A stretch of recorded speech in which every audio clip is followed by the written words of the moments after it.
What's your Instagram? Shh, we're live. Sorry.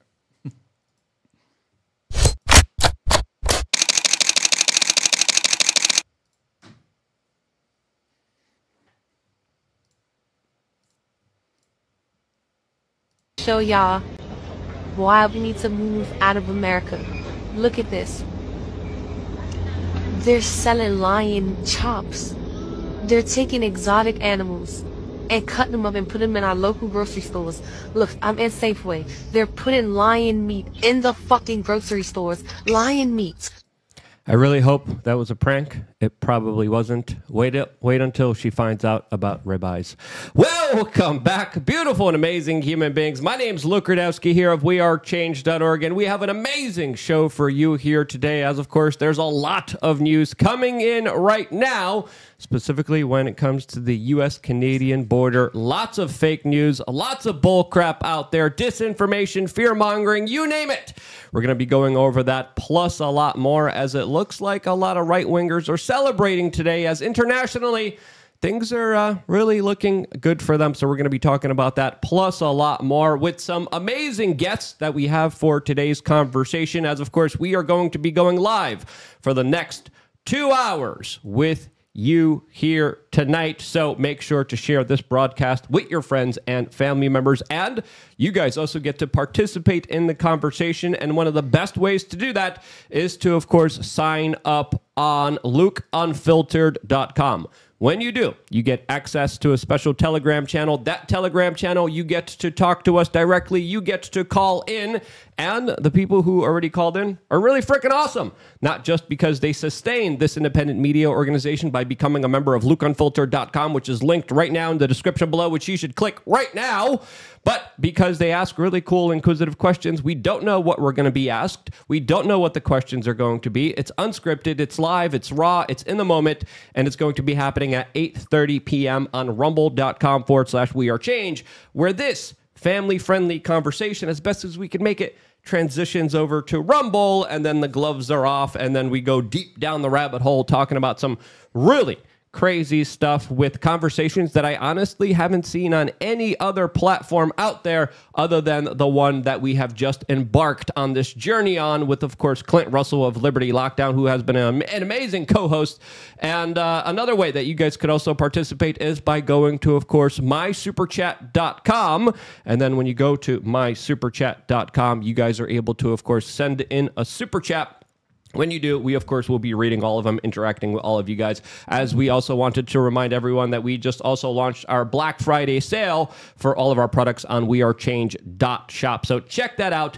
Really, really appreciate your guys' participation in this independent media organization. You might be asking yourself, but Luke, why does your camera look like a potato? That's because it is.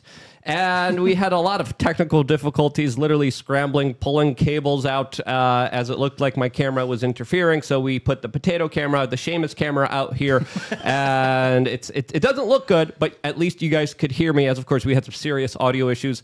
We're dealing with some bootleg equipment here, but we're making the best out of it. And I think truly the levels of guests that we have been absolutely impressive. The conversations that we've been having, I don't mean just to pat myself on the back, but we've been kicking major butt. The numbers that we've been getting on Rumble have been very impressive. And to continue this streak, we have Bobby here with us, who is our guest today. Bobby, for the people who don't know you, who are you? For the people that never heard of you before. Political commentator. If you can't just speak into the mic. Political commentator, comedian, most commonly known on Instagram as that Take Naps. I yell things in my phone. I talk about things that question the real narrative of the world, and I try to make it funny and digestible, and that's my game. We have the screaming part in common with each other, as of course. It's good to let it go. You're either screaming, crying, or laughing. Clint does all three of those things, especially when he's alone. Clint, who are you? I'm Clint Russell. I'm the host of Liberty Lockdown, as well as thebestpoliticalshow.com, which is what you are watching right now. You can watch it on that URL if you like, but I appreciate you watching on YouTube or Rumble. All one word, We Are Change. Thank you. Make sure you hit the subscription button. Leave a comment down below. Hit that like button. And if you'd like to support my work, you can go and subscribe to Liberty Lockdown. I do a solo show over there. I have great guests as well. I'm also the co-host of Tower Gang, which I'll be doing after that tonight, 9:30. You can find that on Rumble. It is completely insane, and yeah, you'll probably enjoy it. You're doing a stream after a stream?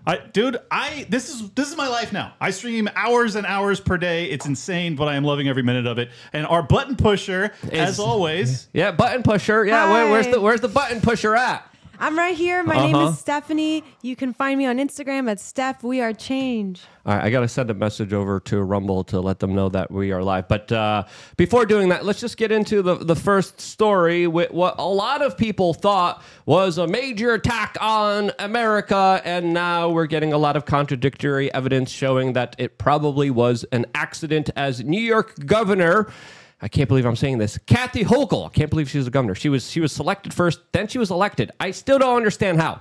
She came out and said that there has been no indication of a terror attack at the Canadian-American border, as of course there's new video footage released of a speeding car that hit a reservation and then soared through the air before, quote, exploding. Now there's a lot of theories here. There's a lot of people saying, no, I'm a mechanical car expert. Cars don't explode. And I'm like, well, they are filled with a lot of gas there. And, you know, the information that we're getting is that these drivers were actually gamblers who were going to cross the border in order to gamble. And we already had Fox News reporting that there was an Iranian passport found on the scene, that there was, of course, massive terror attacks happening in the United States, as, of course, some right-wing personalities even went as far as to say, quote, stay out of New York City. America is under attack by Islamists again. And it looks like there was a car accident. So I'll take it to you guys.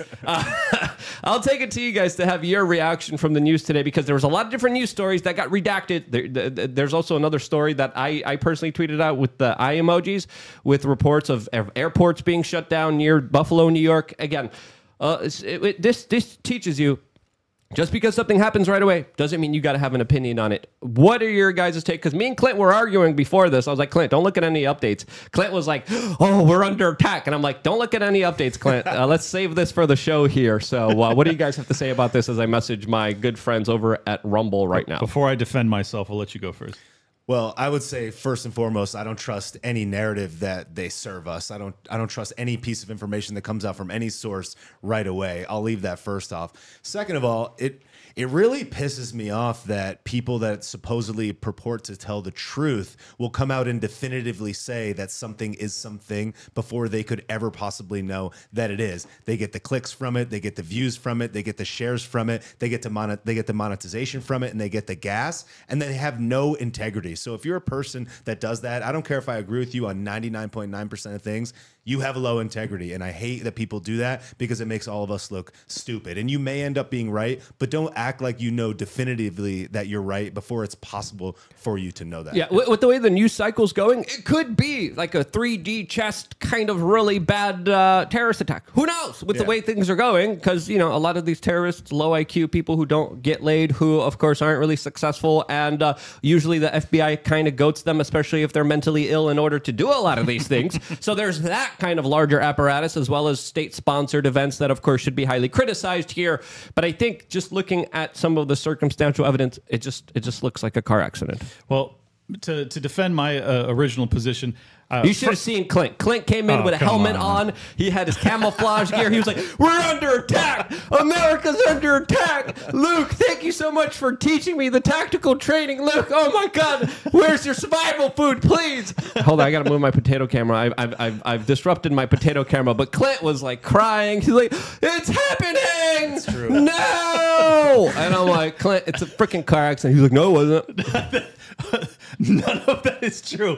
This is all true. This verified. This is a independent media outlet. You should be better about your reporting, Luke. This is totally unprofessional. Look, I don't know what the hell happened. I will say this though: the early reporting. The reason I was skeptical is because they said that the car had been detained or put into secondary screening. It then did a U-turn and drove 75 miles per hour, launching into the air and then crashing and exploding on impact. Vehicles, contrary to his framing of my argument, I did not say I was a car expert. I said it's pretty unusual for a car to explode on impact. That doesn't happen very often. I think it's To worth be clear, waiting. I said some car experts. I didn't say you were. Yeah, you pretending know to who be a you car know who you expert. were talking about. You were needling me, sir. I don't know what happened. It's very odd. I'll say that, but yes, I certainly wouldn't go the Laura Loomer route of saying America's under attack or anything like that. Who knows? Yeah, I mean, some of these news reports, they do deserve a little bit of criticism, but we are living in a very tumultuous kind of state, and you know, I do try to understand where people are coming from, but let's just be honest here. The reporting here, can you even really call it reporting? As of course we have breaking, confirmed, Islamist terrorist attack.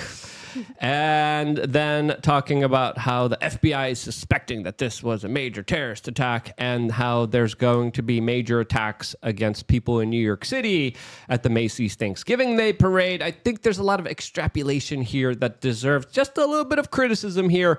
And then, of course, we have the Iranian passport news that also was pretty big here. And again, people get it wrong sometimes. And I think, you know, when it comes to independent media, you know, a lot of people sometimes correct themselves. When they do, shouts out to all those individuals. I don't know if this person corrected themselves or if they didn't correct themselves. But again, in this very high-paced media, social media day and age, a lot of mistakes are made. Can you own up to them is the big question. And again, people are talking about how Biden gave Iran billions of dollars. No, Biden released funds from Iran that they had with the global oil trade that were previously sanctioned by the United States. This is not us giving them tax dollars like we are to Israel and to Ukraine. That's not the... I said the I word. Oh, no, we're screwed here on YouTube. Oh, no. God, my potato camera's moving way too much. So, again, I had a nice camera, too, and now the potato camera's like just totally acting like Seamus and uncooperative. Hopefully it doesn't turn off here. But yeah, that's my 2 cents on this kind of situation. We could all do better. We all make mistakes. Not to harp too much. I just hope that there's a retraction here and then there's an actual conversation like, hey, we don't all get it right sometimes. I made some mistakes. Here's the actual truth of the record. And I've been in those moments myself, too. I think a lot of, I don't know if you guys have been in similar moments yourselves, too, but I think the true marker of anyone that you should be taking serious is someone who's willing to call out their own bullcrap sometimes when they are filled with bullcrap. There's a lot of bullcrap on social media, a lot of things we fall for that aren't true, a lot of narratives that we want to be true. And that really is, I think, the bigger tell here. What do people want the news narrative to be to fit their tightly perceived kind of viewpoints that they in very few instances deviate from and don't try to reinforce? That's another thing that's important to discuss here. Yeah, there's only one story that I've gotten wrong over the past 3 years, and I don't even think that I really got it wrong because I was going off of mainstream journalists reporting. But I did walk it back because I felt bad because I had extrapolated based off of reporting that ended up being false. And what I'm referencing, if you follow me on Twitter at Liberty Lock Pod, you already know what I'm talking about. It's the Al Shifa hospital attack. The early reports from many mainstream outlets were that 500 people had been evaporated in a bomb attack. 900 people. Well, the early reports that I was going off of was when it was still at 500. So I ran with that and I extrapolated from there. I condemned the attack. I definitely felt duped in hindsight. I do think that there was, in fact, casualties, but based off the early reporting, it was dramatically different from what we had thought. So that's the one that I walked back. I think it just bothers me that these accounts that have hundreds of thousands of followers that are monetizing views, like for example on Twitter, on X, it's like you're monetizing engagement. So when somebody comes out and says get out of New York City, it's under attack, without knowing definitively that that's even the case, it's like, don't you have even the slightest bit of personal responsibility and integrity to not do that? And then you're going to monetize it on top of it. It's like, I just feel like these people just really just don't care about the country so much as they pretend to. And it's like, I don't care if you tell me 9 truths and 1 lie. It's all lies to me now. Yep. I can't trust a single thing that you tell me. If you're willing to completely sell my attention out to something that you have no evidence of being true. Well, I mean, you get some kind of advertisement revenue on Twitter, but it's not really significant. So I don't think these people are doing it for... There's multiple aspects. There are some like grifters and some really bad personalities that only want all the clicks and all the attention, and they do understand that the way to do that is to be very sensationalistic and to be over the top and to be very crazy. There are some people who just legitimately believe in the Kool-Aid that they're drinking themselves, and they have convinced themselves that their side is always right, their narrative is always right, no matter what.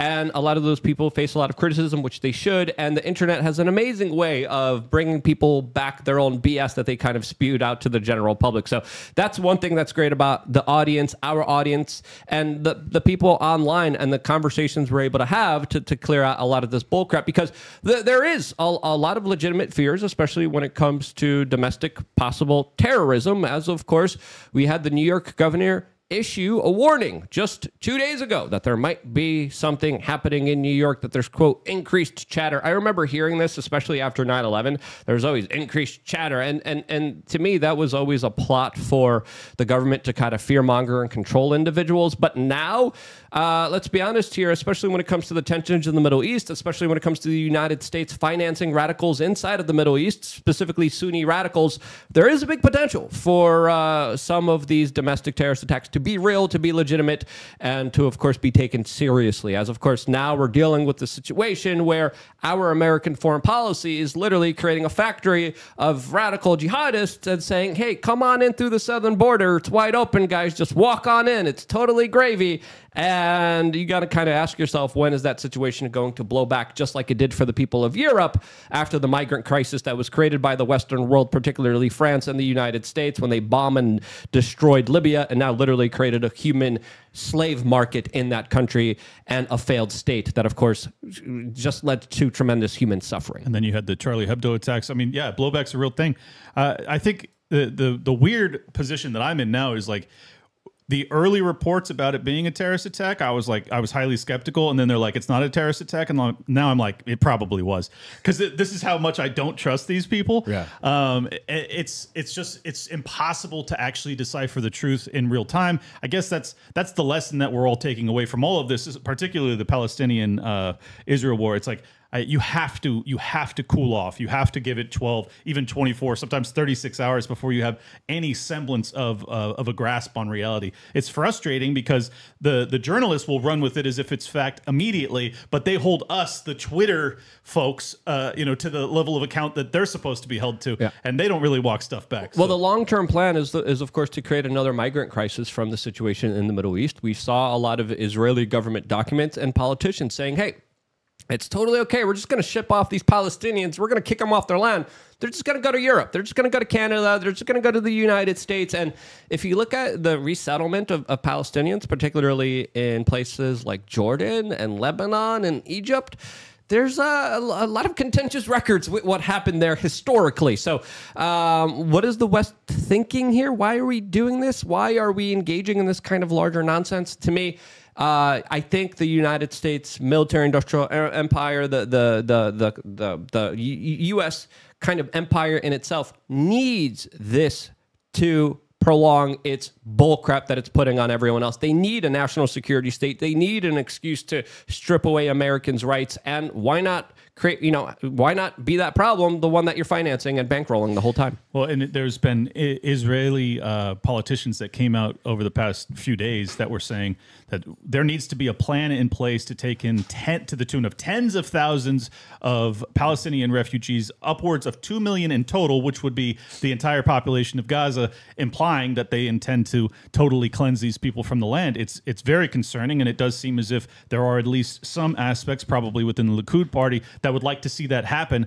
And for someone who is already concerned about the extent of our 3 to 4 million undocumented immigrants that are coming across our border already, bringing in another million or so Palestinians, no thanks, I guess I would say. As much as I don't want them to, perish in war, I would also like to not continue to flood us with other folks. Well, no matter what actually happened at the border today, it serves their ends regardless. Because if they say it was a terrorist attack, the right goes nuts with it. They blame the border. If they say that it wasn't, they could say, look, the right is so crazy. They jumped on this story. It doesn't matter what actually happened. All of it puts everybody in a fear state regardless on either side, and it furthers the war machine. So it's like, well, we need to protect against this happening. oh, if we could have monitored them on the internet before they drove to the, no matter what, it serves their ends. So they can literally tell us both sides of the story, and it doesn't matter. They win anyway. And it was just yesterday that the governor of New York, Kathy Hochul, the same lady who gave this increased chatter report that came out and tried to push media literacy,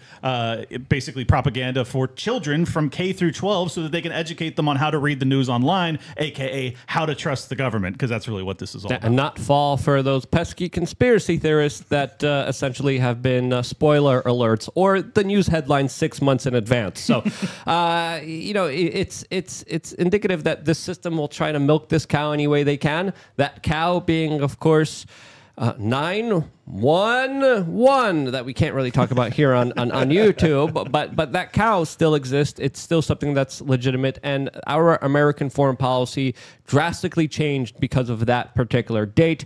That date that, of course, is still having an impact on the Middle East, still used as a justification. We're still living under a national security state. We're still living under blue-gloved TSA agents that do not show you any love with that glove and go into places that Clint only wishes his girlfriend went into, and we still have a huge national security state, but I think we're personally less safer than we ever been before. Oh yeah. I sometimes when I'm feeling lonely, I'll just act sketchy and go through the TSA line just to make sure I get patted down. You could request pat downs. I'm surprised you didn't know that. Oh, I didn't. I can request it. Yeah. I don't even have to act sketchy. This is awesome. What a great day. There's a great shirt that someone made that I wish I would have thought of first. A brilliant genius first T-shirt that says "It's not gay if it's the TSA," and the guy's literally going and asked for a pat down, and he had his the blue glove in his crotch, because you never know what's hiding in your crotch. Right, Clint? You never know, Luke. Yep. Yeah, it's a great photo. I agree. Actually, I agree that we've never been less safe because we've created millions, if not billions, of people that look at America as this empire of aggression, and I can't blame them. They, whether or not we have our own reasons for going after these different terrorist organizations, and some of them are legitimate. The problem is that the civilians are always the ones caught in the crossfire, and they don't care about the geopolitical reasoning or justification. They just hear a drone reaper over their head for 4 to 5 years straight, and they go, "Who is responsible for that?" And when they go, "Oh, that's from the USA," they go, "Well, then they're my enemy." And we, no matter how much we all disapprove of this, we get caught up in that, and we get collectivized into that decision making process, even though we oppose it. It sucks. Yeah, and I think the way that we're going, especially when it comes to this presidential election, I think there is going to be an October surprise. I think there is going to be some kind of galvanizing Pearl Harbor-like event to kind of upend what looks like a bad road for the establishment that it doesn't want to be on. How do you transition and switch off this bad road that the establishment is on with a Biden presidential 2024 ticket? Something crazy. And I think that's what we should be expecting. That's something we should be on the lookout for, because I think it's due time, especially when it comes to how bad the establishment is losing.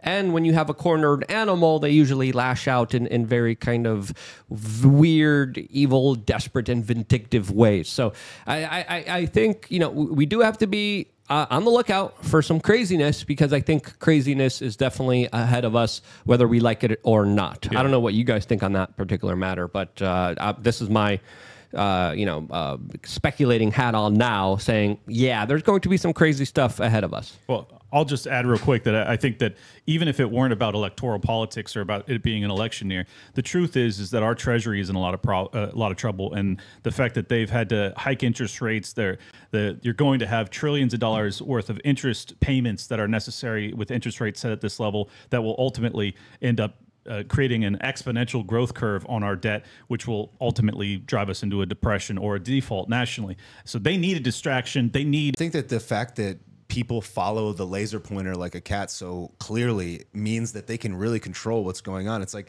even though we have all of these independent journalists now, we all tend to gravitate towards really the same stories anyhow, which really goes to show that even though it's been the attention is fragmented out, which is a good thing, that they still really do control the narrative overall. And it's like if every single news story that you could see on TV was Zelensky, it was Ukraine every single day, and then boom, he's gone, he disappears. Right. Now it's Israel, anything. So it just goes to show how quickly they can move the needle to whatever they want. And then all of these other really terrible things can pass right underneath even us, the independent people, because this is where the attention lies. It's like you're financially incentivized to talk about those stories because that's where the gas is at. So it's like they really do manipulate it, even though all the attention's been fragmented out. It's a tremendous point, because like even though we get to put our own independent spin on it, which is good, we are still kind of chasing the target that they already put out there in front of us. Yes. So For me, it's just trying to call out the psyops as the psyops are being pushed on all of us. So it's like, hey, the story that I think everyone was talking about today outside of the events that happened in Buffalo, New York, was, of course, this latest report of the new pneumonia that came back in China, as, of course, it is allegedly ripping through Chinese schools, sparking fears and bringing back memories of 2020. And, a lot of people are talking about that. I decided to personally talk about it because I was like, hey, hold on. We should learn our lesson with what happened in 2020, especially when it came to all the videos of all those Chinese people just like falling down. Why in the world did the Chinese government release that? Why were we getting videos of just people collapsing, dying in the middle of the streets in China, in Wuhan, over and over and over again? We got that all over the corporate news. That was a freaking psyop. So automatically we're seeing like rumblings here. There's a new pneumonia coming back, children. It's weird. There's another, and I'm like, okay, let's learn the lesson from the first time. As of course, there's a lot of them. And in my video for lukeunfiltered.com today, my special report, I went through the full history of how it went down, all the lies from the very beginning. And if they try to pull this off again, this is what you should be doing. This is how you should be taking care of your health. This is how you got to make sure that you never know what these crazy criminal sociopathic individuals who believe that there's too many people in this world are going to be capable of, and therefore you need to, of course, be aware of what's going on, but also not susceptible to its kind of emotional propaganda, because this only works if we're emotionally invested in it. If we're frazzled to the point where we're just like, okay, I'm not going to critically think at all. I'm not going to look back into what happened before. I'm not going to address this in a real way. I'm just going to react immediately. And I think that's where they get a lot of the people, through that reaction. So when I see psyops, when I see bullcrap, when I see just news, I'm like, okay, let's look at the worst case possible scenario and think of it the total opposite of what the mainstream media wants you to think of it. Because automatically some people, normies, Kyles and Karens, are like, oh no, we're going to have another sickness coming back. And in reality, there's so many different layers to address this that I think is very important. Well, they intentionally drive us all into fight or flight mode so that we don't think rationally, and then we just go along with whatever their dictates are. And we learned, I hope, I pray, we've learned our lessons from 2020, and we're not going to allow that to happen again. But I just hope people don't have such short-term memory that they don't remember all of the other fears that were pushed on us with Zika and swine and all these other that didn't end up being much of anything. So while it could end up being something, and you ought to probably keep it on your radar, just take a deep breath. Yeah, I would wager that, A/B testing is something that's not very new by any stretch. And I remember in the mid-2000s, BuzzFeed had this A/B testing process where they would test out a headline and a thumbnail, and they would run it through to see which one got the most gas, and then they would run with that headline. So I would wager that there's a psychological program, as it were, to program and see what people are going to react to. And I wouldn't be surprised if they A/B test these long lists of different situations and scenarios to see which ones are going to make people go nuts. They have marketers. They have psychologists. Yeah, they have individuals like Edward Bernays that have been up to this for a very long time. Like, we thought Bernays was a sophisticated propagandist. Holy frickin' cow. There's new levels to this that you can't even comprehend, especially when it comes to tinkering with social media algorithms that people are infused with every single day of their life. I was, at the sauna yesterday, last night after the show. Everyone's on their phone, like literally glued to their phone. And I'm like, you're in a freaking sauna. Like, one, you're going to destroy your phone, buddy. But like, two, you can't leave for 20 minutes. You can't sit in quiet for 20 minutes. You have to be glued to this dopamine hitting addictive drug that has hijacked people's minds. Holy frickin' cow. That was like another kind of wake-up call, because I was in there for 20 minutes like Dr. Rhonda Patrick recommends. She's like, do 20 minutes and then get out, naturally cool yourself down, and then go back in 20 minutes. Really great if you're looking to help with your sleep, by the way. But seriously, like when you have such levels of sophistication, especially when it comes to controlling all the free flow of information, except maybe on Rumble and X, you have total control of populations where you could steer them, you could emotionally manipulate them, you could change their feelings and emotions, as of course Facebook even did psychological studies on unsuspecting individuals, seeing what kind of emotions we could invoke out of human beings. Let's see how we could tweak the timeline in order to tweak individuals' feelings in the exact moment. So you could see some puppy videos getting beat up or hurt, and then you see something else that they want you to have a specific emotion with that makes you feel sad, that makes you feel empathetic, that goes along with their larger programming that's usually based off bullcrap and lies. So the levels of sophistication when it comes to propaganda today, I don't think we even understand how sophisticated it is and how next level it is, to the point where we're probably manipulated ourselves. Undoubtedly. Yeah, for Undoubtedly. Sure. I mean, if you guys remember, right after Russia invaded, it was like half of the accounts on Twitter suddenly had a Ukraine flag next to them. Like, where did all those accounts go? Like, they're all like, I don't see it very often anymore. I think that there's a tremendous inorganic aspect to social media that we totally underappreciate. They, as you were describing earlier, how we're kind of chasing whatever the hottest story is. Well, how challenging would it be to have a bot network just liking and sharing content that is about a topic that will then show that this is a popular topic, get it trending, have the other influencers start to do the same thing. This could all be manipulated top down, and people totally discount that possibility. Yeah, no, I would say that it almost has to be. And I mean, I've seen videos online of like these influencer farms in China where there'll be like 1,000 little rooms and women in what looks like a fake bedroom, and they're making videos acting like they're an independent influencer. They buy a commercial space and have this set up. Yeah. So it's like I would wager that they absolutely have to be doing this, and they would almost be insane to not do this if they could benefit and profit from this social engineering. Obviously, it's bad for humanity and the world, but they have to be doing that. Yeah. And I would say that the government or the bureaucracy or whatever you want to call it, they would have to do it almost like it's like they have to have their own mafia to counteract the actual mafia. Right. Otherwise, you're losing to them. But they've been doing it for a while. Cass Sunstein has been talking about this in his own open documents and proposals, saying, no, we need bots. We need individuals. We need fake government accounts. Israel was one of the first countries to actually implement this, going online, hiring individuals. Now it's done with the AI, which adds another layer of sophistication to this. But Israel used to hire, and I think they probably still do, huge amounts of individuals just to comment, just to react, just to downvote and upvote particular viewpoints that were more favorable to the Israeli government. So if you would have a disagreement, you would literally have paid government agents show up on your video if you criticized Israel and say, no, you're lying, you're full of crap, you suck.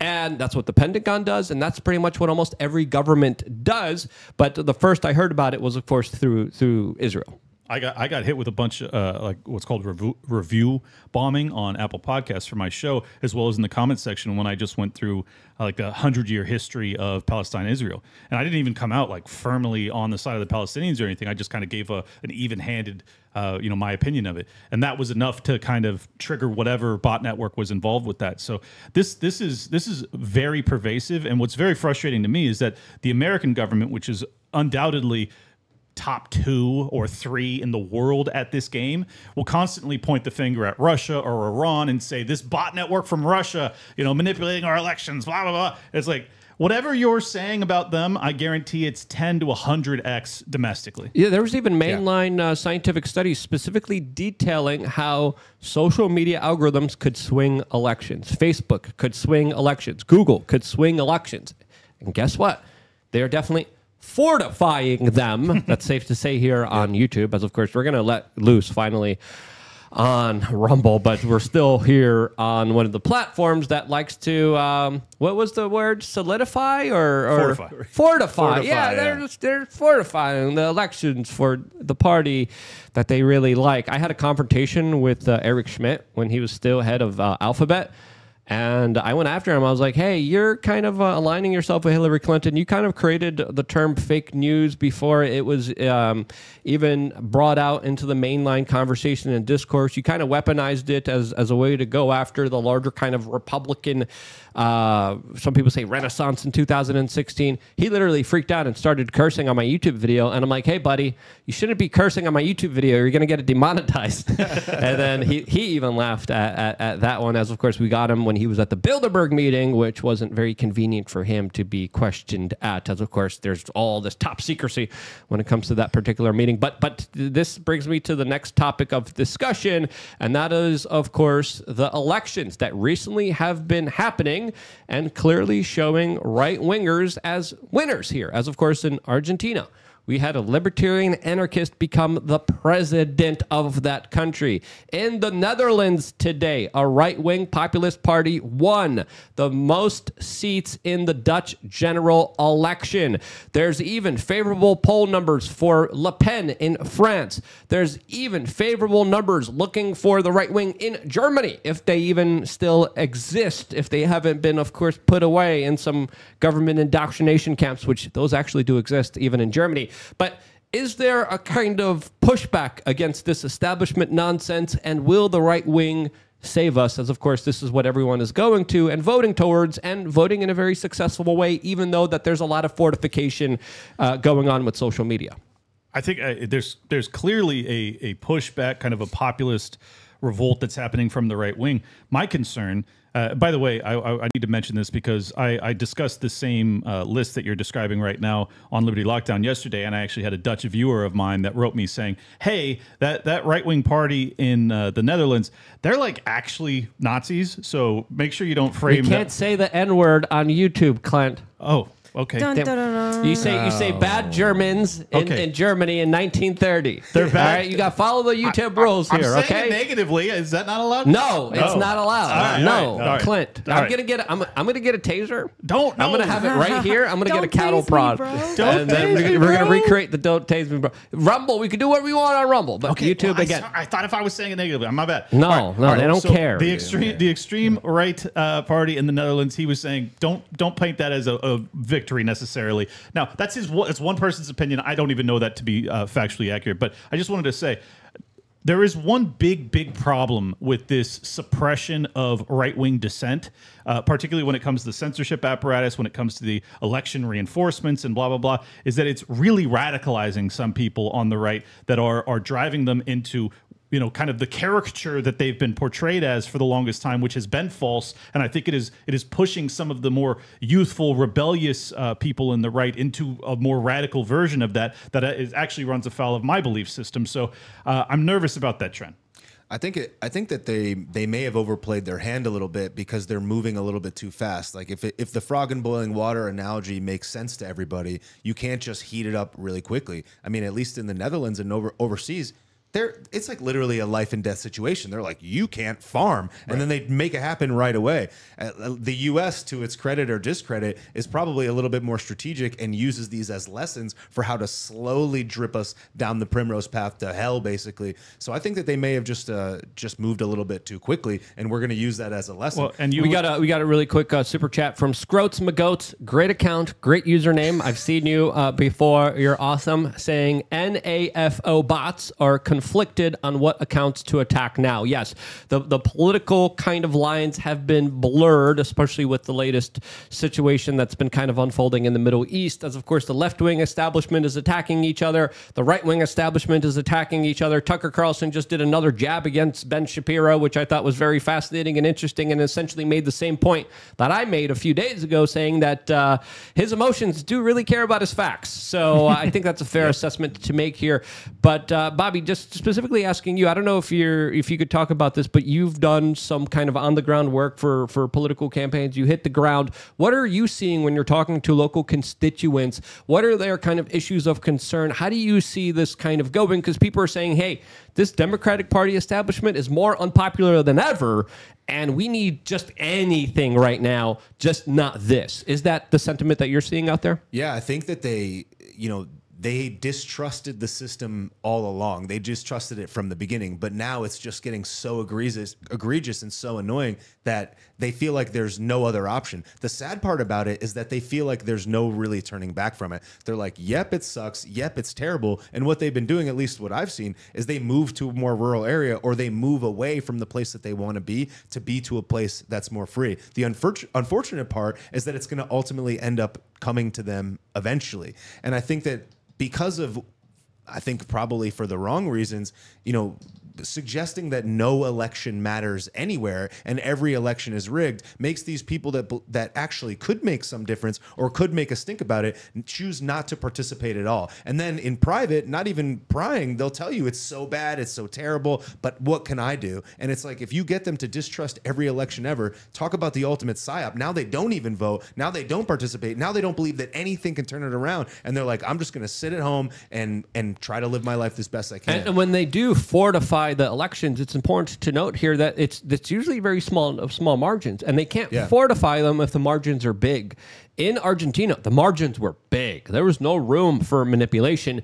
And I kind of agree with your point that it's a psyop within a psyop, but also personally, I'm not a fan of voting myself. But I do understand that a vast majority of the American people doesn't even vote themselves. They're like, I'm sick of these politicians. I'm sick of the government. I'm sick of participating in this two-party system where I got to vote for the lesser of two evils. I got to vote for a man now that's on the right, but doesn't like the Second Amendment, that was okay for lockdowns, was okay with experimental gene therapies.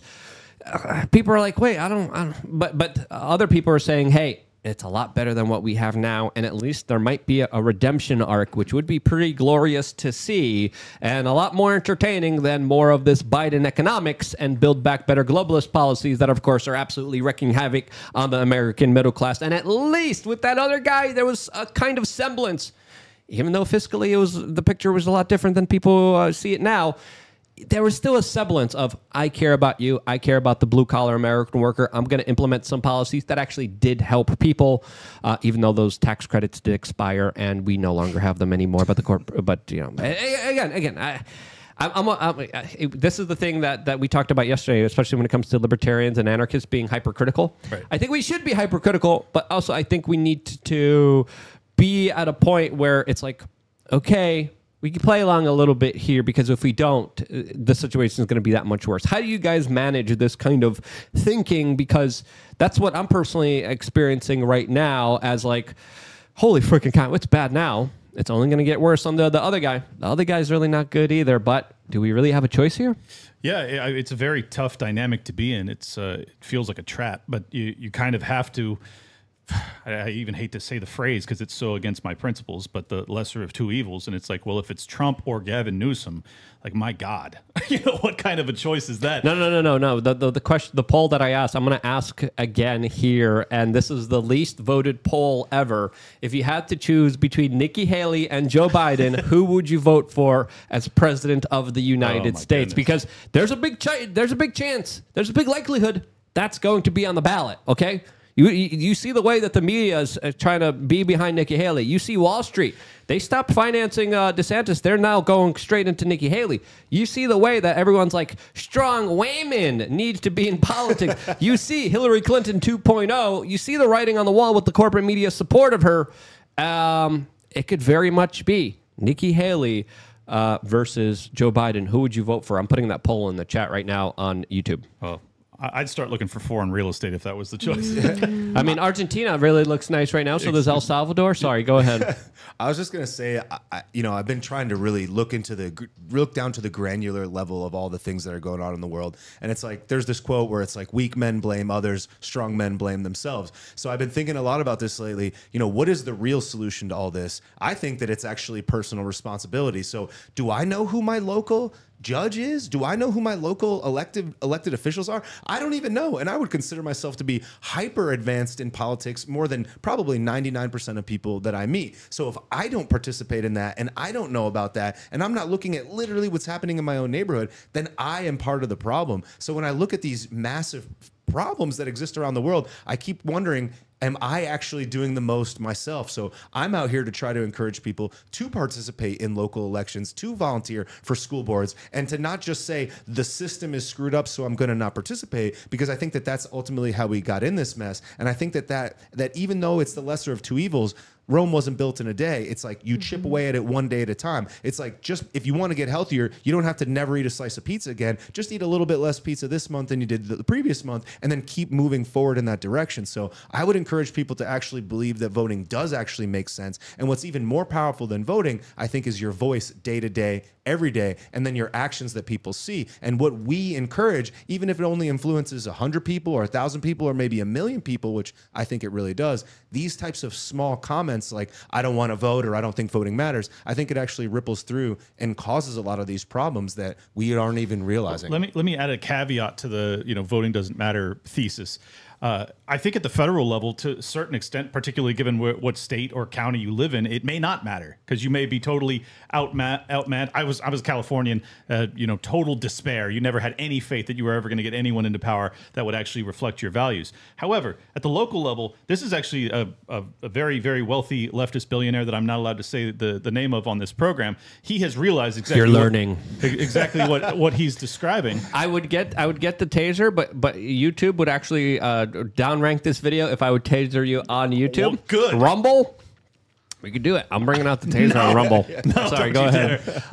But yeah, the very wealthy leftist billionaire that I'm not allowed to say his name, he realized exactly what he's talking about is that for very small investments, you can actually control local level politics. This is why we have so many really Marxist DAs across this country that won't prosecute violent crime or property crime, and they just let havoc run amok, because in that chaos, he's able to push more and more of the people that share our value set out of those districts so that then it becomes a fully entrenched blue district. He doesn't even have to invest money anymore. That's locked into his camp. It's a brilliant scheme, but the way we fight back is not necessarily to migrate out, even though I'm one of the people that did, but it is to get involved in local level politics, particularly your school board, particularly your sheriff's office. Like there are, if you are engaged, if you value liberty, if you value the Constitution, I would love to see you try and run for something locally and take the power back. I was tasered before. It's not that bad, Clint. I don't believe you. I was actually tasered in Miami, Florida, with Tim Pool. We were working on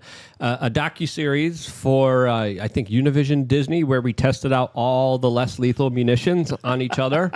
And you and Tim tasered each other? No, the guide. Oh, okay. But we did we went through the gauntlet of crazy stuff. But I in the poll here on YouTube, I didn't put in Joe Biden because I don't think there's any way Joe Biden could be running for the next presidency of the United States. I put in Gavin Newsom. I was like, who would you vote for? Nikki Haley or Gavin Newsom? Overwhelmingly, 75% of the audience, only with 77 votes. I know you guys don't want to vote. Only with 81 votes. Overwhelmingly, people chose Nikki Haley. But if it's not going to be Biden, is it really going to be Gavin, or is it going to be Oprah? Is it going to be Michelle Obama? Who is it going to be? And also, shouts out to Charles, who gave a super chat with a thumbs up emoji, fire emoji, thumbs up emoji. Thank you, Charles. Really appreciate that very much. Thank you for all your super chats. But who's it going to be? Because I like that old man. He's barely standing. Poor guy. I'm not at all sure that Trump will be on the ballot, but if he's not, I think that this country is in a tremendous amount of trouble, not because I'm a Trump supporter, but because he has such a passionate fan base. And if he's actually removed from the options, it's going to be a problem. I think that the odds-on favorite is still Gavin Newsom. I believe that he is the preferred candidate of the establishment, and it's crystal clear to me that that's the case because he has completely and utterly destroyed the state of California, and yet he still has a political career, and he's apparently going to step up the ladder as opposed to being put in prison. That makes no sense to me at all. So, yeah, I think those are the odds on. It makes perfect sense. That means do not vote for that guy. Yeah. Well, that's why I think people are actually making a big mistake, though, thinking that domestic policy, I think Nikki Haley would probably be better than Gavin Newsom. But in terms of foreign policy, if you're concerned about World War III, she's way more dangerous than Gavin Newsom. So it's not an easy choice. She's like Mortal Kombat. Finish them. Yeah, I literally just kept replaying Mortal Kombat in my head. Bro. I think it also depends on how Trump might be ousted from this kind of election, because if it's a health issue, right, he is up there, and God forbid, I'm not trying to say anything. Maybe the CIA comes out with a heart attack gun. I don't know. Who knows? They have that. But say it's just natural old age. I think the person who will get it, a lot of people are saying DeSantis automatically. I think Vivek. I think Vivek is putting himself in a strategy in a way where, if for some foreseeable reason, natural or unnatural, but I think more particularly if something is just easy to explain, if something is like, okay, Trump's doing this because this is the best thing for Trump to do now because of this circumstance or that circumstance. I think Vivek has really positioned himself in a way where all the Trump supporters are like, he was the only guy standing up for us. He was the only guy outside of that Miami courthouse saying that this is clear injustice here. He's the only guy that clearly said that he would pardon Trump no matter what, while other candidates kind of waffled on that answer, and he would get all that support. And I really do think Vivek Ramaswamy has, more than almost anybody else except for Trump, a pathway towards becoming the Republican nominee more than anyone else. I gotta say, even though I would prefer a libertarian to get in there, of all the candidates that I've ever interacted with in my life, we had Vivek in the studio a couple weeks ago. Yep. And I've had him on Liberty Lockdown. I've done Twitter Spaces with him. Like, I've talked to him for probably 3 or 4 hours so far. He is extraordinarily impressive. And if it comes down to him versus Gavin Newsom, I would almost certainly vote for Vivek Ramaswamy. He is speaking like a politician lately, though. His answers are more, politically friendly.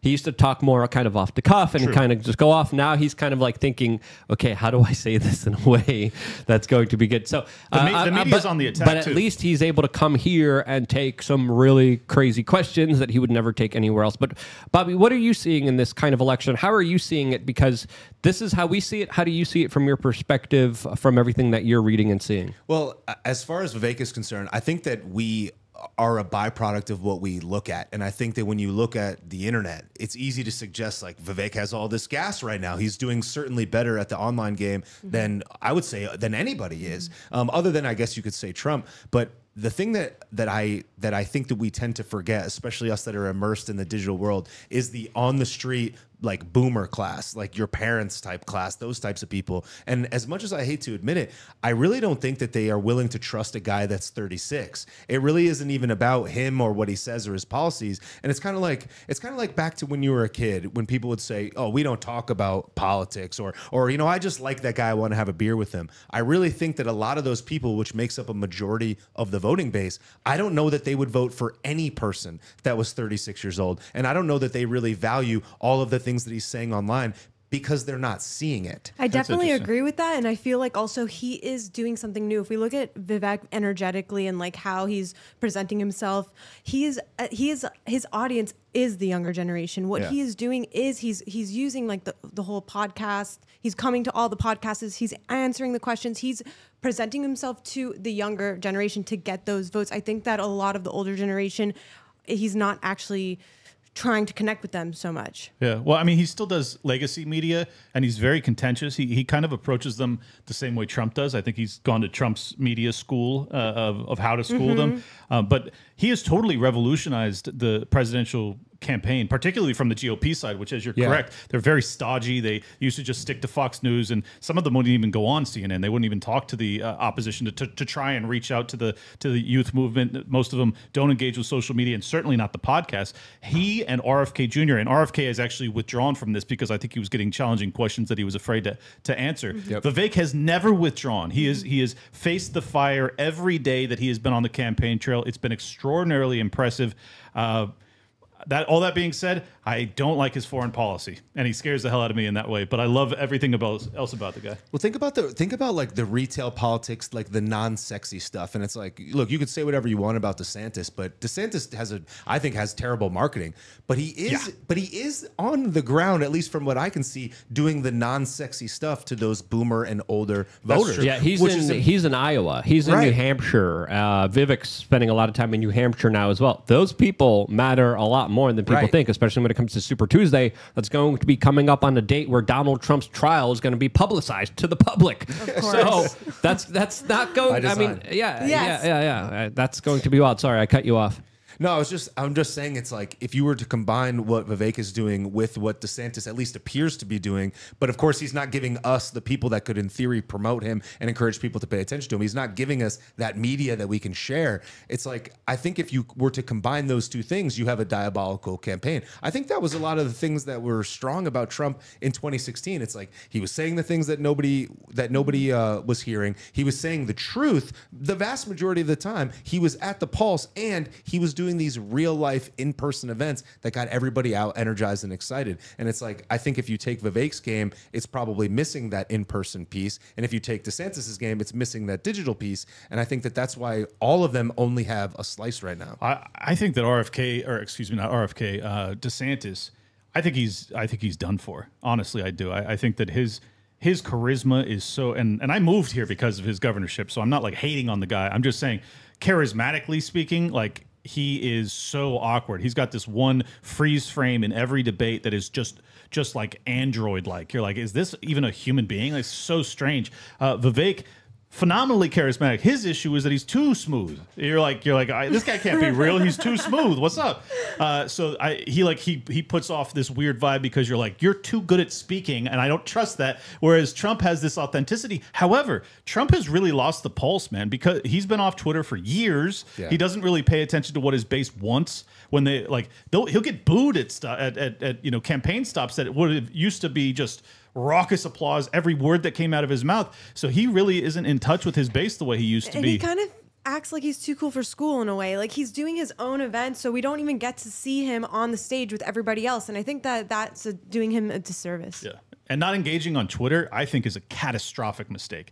Like that is where the influencers in the political realm like go do battle, and Trump's just MIA. At the same time, he's kind of acting like, you know what, I have my supporters, they love me, and we're gonna get this, we're gonna do it. Yeah, well, that's a very dangerous position to hold when you're trying to win a narrow election that you lost last go around allegedly. So well, he's probably thinking or kind of saying like, look, that was all false. But he hasn't done anything to actually shore up that process. So you need to win big, dude. You can't just trust on the fact that Biden's a disaster and the inflationary pressure is astronomical and they're just going to come to their senses. And I'm not going to have to engage with any new voters, even potentially. And then they swap out Biden for Newsom at the last second, and then you end up in the exact same position of last election. It's a very dangerous choice, particularly with him facing 700 years in prison. You ought to be taking this a lot more seriously, dude. Yeah, Trump should be on social media. He was reinstated, I think, on Facebook, on Twitter. Why is he not using those platforms, reaching out to people? Some people are saying, well, maybe he shouldn't because he's already going to be the nominee no matter what. He's also, wasn't looking his best just a few days ago and tweeted something that we can't talk about here on YouTube, but we could talk about on Rumble. Not tweeted, pardon me, truth. He truthed something just 2-3 days ago that was very controversial, that a lot of his base saw was completely out of touch. So we're going to be talking about that, as well as the Pope's new visitors that he invited into, of course, Rome. We're going to be talking about that controversial topic. We can't talk about it here, especially the type of people he brought into them to have dinner with them. And yeah, they had, I'm not going to get into it. We had some super chats here by Roosevelt Media News. Thank you so much, Roosevelt Media News. Thank you so much, Brett Anderson, who just said, vote for those two. No, I vote Trump. Yes, a lot of very strong Trump base, and a lot of people want that redemption arc. I totally understand. And with the way that things are going now, we probably will be getting it. But time will only tell, as of course, there probably will be some kind of large galvanizing event. It's going to stir some ish up, to say the least. So we're going to move over and have the conversation right now on rumble.com. You want to find us? You just go to rumble.com/wearechange, or just go to Rumble. We are right now on the front page right here. All you got to do is click the link right here, and then you could join a raw, unfiltered, live conversation where members of LukeUnfiltered.com actually get to call in. You could call in, ask Bobby whatever you want. I'm getting the taser too, just to show Clint. I'm getting that taser to show you, and I'll explain that plus a lot more. But for the people watching on YouTube, seriously, this is the time more than ever to vote with your clicks, with your attention, with your physical self, saying, hey, you know what? YouTube's great. I'm giving them my attention. I logged in. I signed up for an account. But why am I doing that when I could just go over to rumble.com? That's all you got to do. Just go to rumble.com, sign up for an account. It's quick, it's easy, it's simple. Click subscribe. We're gaining a lot of subscribers. We're going to be doing a lot of incredible work. We have already pretty much guests set for all of this entire year. We got a lot of really incredible people that will be coming in, sitting down in studio with us. We only have in real life conversations that have been pretty awesome, have been really cool. It's only going to get better from here. Ian Crossland, he's again leaving the Beanie Man behind. He's going to be here once again tomorrow with us as well. So shouts out to Ian. Shouts out to everyone who is making these broadcasts as incredible as we could make them. So again, if you're on your YouTube, I don't know what you son of a guns are doing still being on YouTube.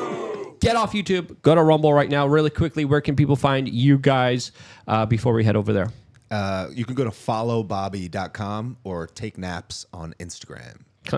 At Liberty Lockpod on Twitter or X, Liberty Lockdown on Instagram, and Liberty Lockdown on YouTube, Rumble, etc. And I will be on Tower Gang later tonight. You can find that on Rumble. It's insane. But make sure you actually go to Rumble right now for the rest of this hour, because I'm telling you, the conversation, as good as it was the first hour, it is at least 5 times better when we're able to speak freely. There's a couple there's like 1,300 people right now on YouTube. If every one of them goes over to Rumble, Clint will be getting tasered. I promise. But every last one of them, I'm watching the